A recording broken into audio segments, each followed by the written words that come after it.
You ask Tiger to solve. This deals with linear equations with one unknown.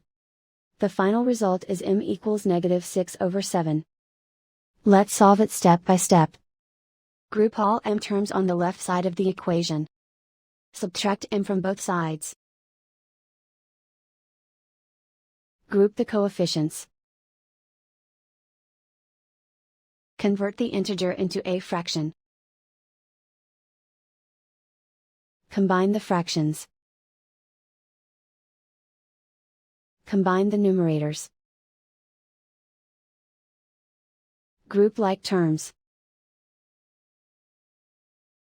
Simplify the arithmetic. Isolate the m. Multiply both sides by inverse fraction 3/2.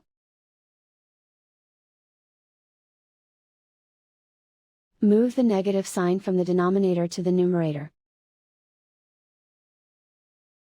Group like terms.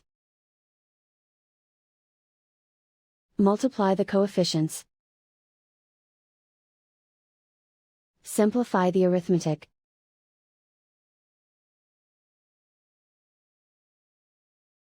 Move the negative sign from the denominator to the numerator.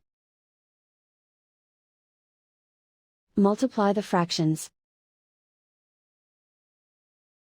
Simplify the arithmetic.